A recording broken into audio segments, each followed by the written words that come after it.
ngarang manipuri mafam khudi makta paksana tarakhiba nong maram oiraga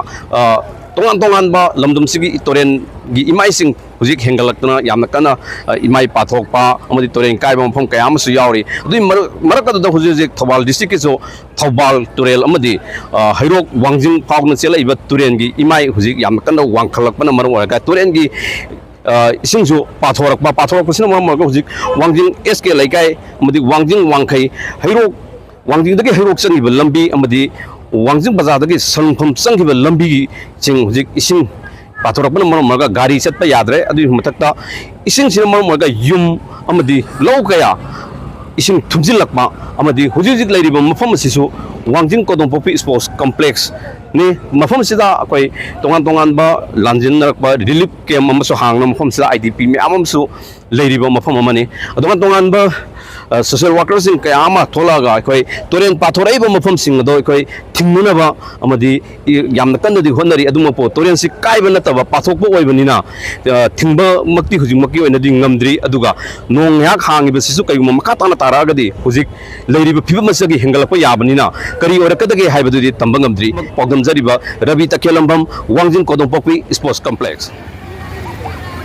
ising pathoga ising jaragadi mi tholakpagi chang so dumak hengali tara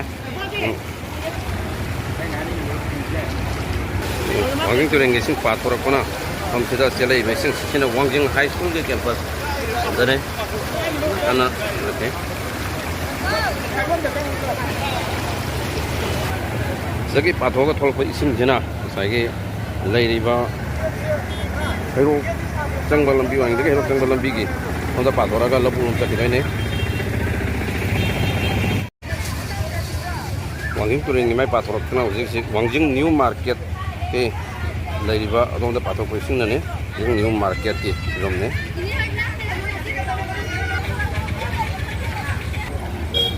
sana wangjing kaithel lage koi hairok changkhiba lambi gi sarung ni singse wangjing turengi sing atuki matik imai aduma hengalai aduga adumak pathokpa parai project na dona tongan ba social worker sing na koi are bagari putongna dana amadi magi ngamjab thak dal pathorai be sing mafam sing thingna ba su yamna kan hodari do ma ko yuji pogi wena di sing adumak imai di hengalakpa aduna maram oiraga sing yum sing do sang silakba low sing low da ising ayam bale silakuna miam sing kan thingna ba su honari wangjing turen pathora podagi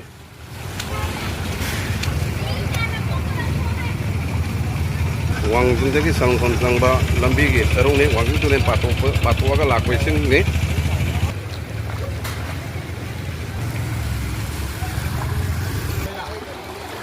wangjing turen karaga mafam da pathora ko ni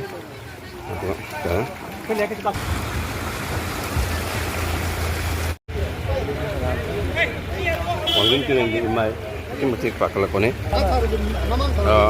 kai miam amadi tongan music etiga music lakna toren pathokle sing thingna bati am kan honari wangjing SK lekai ge tongan ba pathor poisuna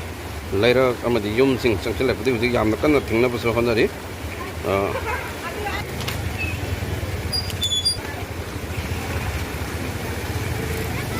ni wangjing SK lekai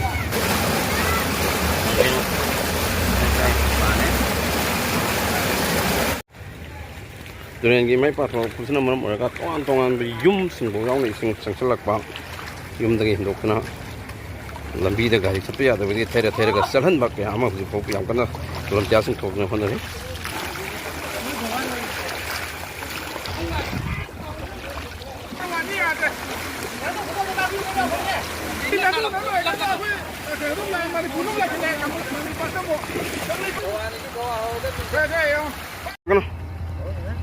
na wangjing district sports complex wangjing kodong popi ground humne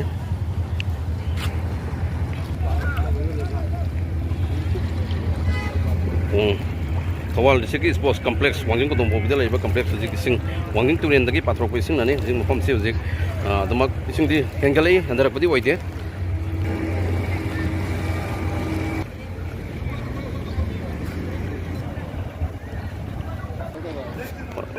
Onin ko tong public sport complex ji su mu relief camp gi mi leiri bani pham je jo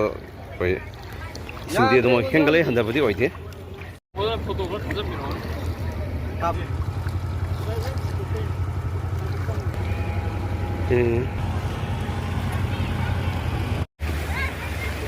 na lamding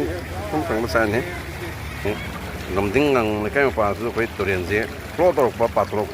patrok na ma mo ga lambi da sing jalei yum dei sing sang ba yaw de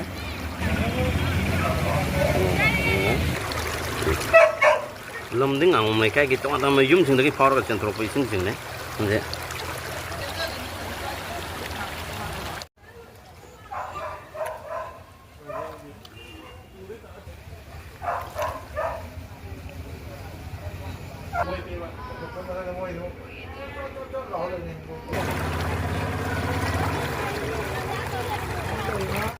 này đồng chí ngang là cái hết mail và thôi em phân gì lên